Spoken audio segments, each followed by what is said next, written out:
इस लेसन में हम लोग बात करने जा रहे हैं एक बहुत ही इंपॉर्टेंट प्रिंसिपल ऑफ डिजाइन के हवाले से।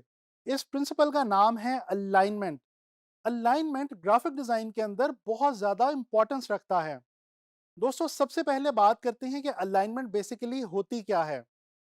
Arranging elements of design with a straight line, this is called alignment. दोस्तों, जब भी हम अपने एलिमेंट्स को किसी एक खास लाइन के साथ अरेंज करते हैं तो बेसिकली हम उस वक्त अलाइनमेंट कर रहे होते हैं। ये जो लाइन जिसके साथ हम अपने एलिमेंट्स को अरेंज कर रहे हैं, ये विजिबल भी हो सकती है और इनविजिबल भी हो सकती है। यानी कि कुछ डिजाइन्स के अंदर आपको ये लाइन बज़ाहिर नजर भी आ रही होती है, लेकिन कुछ डिजाइन्स के अंदर आपको बज़ाहिर कोई ऐसी लाइन दिख नहीं रही होती, लेकिन एक खास लाइन के साथ तमाम एलिमेंट्स उस डिजाइन के अंदर अरेंज किए गए होते हैं या कुछ इंपॉर्टेंट एलिमेंट्स अरेंज किए गए होते हैं। चले मैं आपको एक एग्जांपल के थ्रू बताता हूं कि अलाइनमेंट बेसिकली क्या चीज है। दोस्तों, आप लोगों ने कार पार्किंग लॉट के अंदर लाइंस तो लगी हुई देखी होंगी। ये जो लाइंस हैं ये बेस्ट एग्जांपल हैं अलाइनमेंट की। दोस्तों, आप इस विजुअल में देख सकते हैं कि अगर पार्किंग के लिए लाइंस ना लगी हों तो गाड़ियां किस बेहंगम तरीके से जो है वो प्लेस होती हैं किसी भी जगह पे, चाहे वो कोई चौक हो या कोई पार्किंग लॉट हो।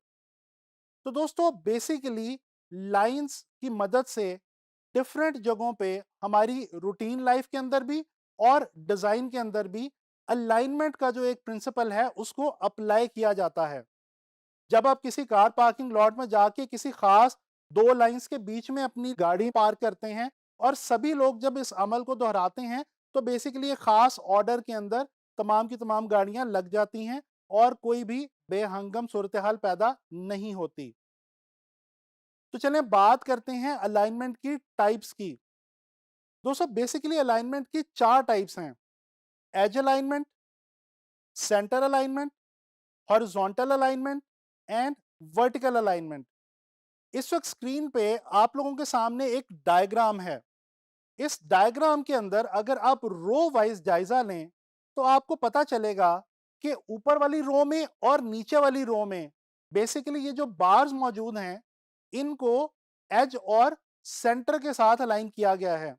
जो ऊपर वाली रो है उसमें इन बार्स को एजेस के साथ अरेंज किया गया है, जबकि जो नीचे वाली रो है उसके अंदर बार्स को सेंटर्स के साथ अरेंज किया गया है। तो ये है एज अलाइनमेंट और सेंटर अलाइनमेंट। अच्छा, अब इसी डायग्राम का कॉलम वाइज जायजा लेते हैं। जब हम इसी सेम डायग्राम को कॉलम वाइज देखते हैं तो हमें पता चलता है कि जो लेफ्ट वाला कॉलम है इसमें बार्स को हॉरिजॉन्टली अलाइन किया गया है, जबकि जो राइट वाला कॉलम है उसमें बार्स को वर्टिकली अलाइन किया गया है। तो इस डायग्राम की मदद से हम इजीली समझ सकते हैं कि एज अलाइनमेंट में और सेंटर अलाइनमेंट में क्या डिफरेंस है, और इसी तरह से हॉरिजॉन्टल अलाइनमेंट और वर्टिकल अलाइनमेंट में क्या डिफरेंस है।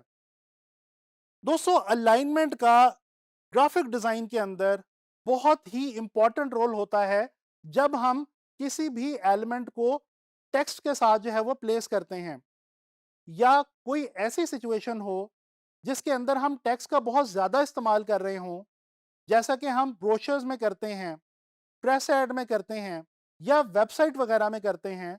तो इस सिचुएशन के अंदर टेक्स्ट की अलाइनमेंट बहुत ही इंपॉर्टेंट रोल प्ले करती है। ज़रा इस डायग्राम को देखें। यहाँ पे चार किस्म की अलाइनमेंट्स आपको दिखाई गई हैं टेक्स्ट के हवाले से। पहली है सेंटर अलाइनमेंट, फिर है लेफ्ट अलाइनमेंट, फिर है राइट अलाइनमेंट और फिर है जस्टिफाइड अलाइनमेंट। दोस्तों, आप देख सकते हैं कि सेंटर अलाइनमेंट के अंदर जो टेक्स्ट है वो तमाम का तमाम सेंट्रल लाइन के साथ प्लेस किया गया है। इसके बरक्स जो लेफ्ट अलाइनमेंट वाला कॉलम आपके सामने है, इस कॉलम के अंदर टेक्स्ट को लेफ्ट लाइन के साथ अलाइन किया गया है, प्लेस किया गया है। इसी तरह से राइट अलाइनमेंट वाले कॉलम में टेक्स्ट को राइट साइड पर जो लाइन है उसके साथ प्लेस किया गया है। और जो जस्टिफाइड अलाइनमेंट है इसके अंदर टेक्स्ट को बाहर की दोनों एजेस वाली लाइंस के साथ प्लेस किया गया है और इस तरह से अरेंज किया गया है कि टेक्स्ट जो है वो एक पूरी कंप्लीट कॉलम की शक्ल हमें जो है वो मुहैया कर रहा है। तो जब आप टेक्स्ट को अलाइन करते हैं तो ये 4 बेसिक टेक्स्ट अलाइनमेंट की जो है वो कैटेगरीज होती हैं जिनके अंदर हम आम तौर पर टेक्स्ट को अलाइन कर रहे होते हैं। दोस्तों इस वक्त स्क्रीन पे आप लोग एक पोस्टर देख सकते हैं। ये एक बहुत ही मशहूर हॉलीवुड की मूवी का पोस्टर है। इस पोस्टर के अंदर अगर हम गौर करें तो टेक्स्ट और इमेज बिल्कुल एक खास लीनियर लाइन के अंदर, एक कॉलम वाली लाइन के अंदर हमें अलाइन नजर आता है। हम देख सकते हैं कि जो सबसे ऊपर टाइटल है पोस्टर का वो, उसके बाद सेंटर में एक इमेज है और जो बॉटम वाला एरिया है पोस्टर का उसके अंदर अगेन कुछ टेक्स्ट है, गालिबन टाइटल दिया गया है। तो ये बिल्कुल सारा कुछ एक खास लाइन के अंदर, एक वर्टिकल लाइन के अंदर अरेंज किया गया है और आपके सामने है कि इस अलाइनमेंट की मदद से इस पोस्टर को कितनी खूबसूरत लुक मिल गई है। अच्छा, अब यहाँ पे मैं जिक्र इस बात का भी करना चाहता हूँ कि ये जो अलाइनमेंट हम करते हैं ये हम किस चीज़ के थ्रू करते हैं। दोस्तों आपके सामने एक ये ग्रिड नज़र आ रही है आप लोगों को। ये जो ग्रिड है ये बेसिकली हॉरिजॉन्टल और वर्टिकल लाइंस का एक कॉम्बिनेशन हुआ करती है और ये ग्रिड ही वो चीज़ होती है जिसकी मदद से हम ग्राफिक डिज़ाइन के अंदर टेक्स्ट को या टेक्स्ट के साथ डिफरेंट ग्राफिकल एलिमेंट्स को, जैसा कि पिक्चर्स और वेक्टर्स वगैरह को हम प्लेस करते हैं, अरेंज करते हैं या अलाइन करते हैं। तो दोस्तों ये जो ग्रिड है इसका अलाइनमेंट के साथ ग्राफिक डिज़ाइन में बहुत ही ज़्यादा गहरा ताल्लुक है। आप लोगों ने कुछ डिफरेंट एग्जांपल्स की मदद से अलाइनमेंट के बारे में डिफरेंट इंफॉर्मेशन इस लेसन के अंदर जो है वो लर्न की है। अब लास्ट में मैं आपको ये बताता चलूं कि अलाइनमेंट बेसिकली हम ग्राफिक डिज़ाइन में करते क्यों हैं, यानी कि हमें ग्राफिक डिज़ाइन में अलाइनमेंट की मदद से क्या चीज़ अचीव होती है। दोस्तों सबसे पहले तो हमारे डिज़ाइन के अंदर अलाइनमेंट की मदद से ऑर्डर क्रिएट होता है और ऑर्गेनाइजेशन की फील आती है, यानी कि हमारे तमाम एलिमेंट्स ऑफ डिज़ाइन एक खास लाइन के साथ हमें ऑर्गेनाइज मिलते हैं।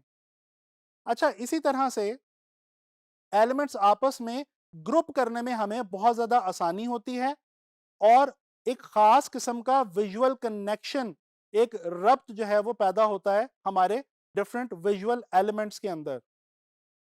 दोस्तों अलाइनमेंट के बारे में ये जितनी चीज़ें हमने लर्न की हैं इनको आपने गौर से ना सिर्फ ऑब्जर्व करना है। अब आने वाले वक्त में आप जब भी कोई डिज़ाइन देखें, जब भी कोई विजुअल देखें, ख़ास तौर पे कोई ग्राफिक डिज़ाइन की कोई भी रेलेवेंट चीज़ देखें तो उसमें आपने नोट करना है कि टेक्स्ट की अलाइनमेंट किस तरह से है, आपके पिक्चर्स की अलाइनमेंट किस तरह से है और कौन से असूल जो हैं अलाइनमेंट के हवाले से उस डिज़ाइन के अंदर अप्लाई हो रहे हैं।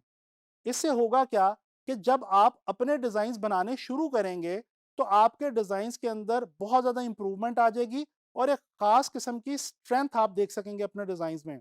तो मैं उम्मीद करता हूँ कि आपको अलाइनमेंट के हवाले से समझ आई होगी और अब आप लोगों ने इसके हवाले से बहुत ज़्यादा कीनली ऑब्जर्व करना है। इंशाल्लाह ताला नेक्स्ट लेसन में किसी मज़ीद प्रिंसिपल ऑफ डिज़ाइन के साथ मुलाकात होगी।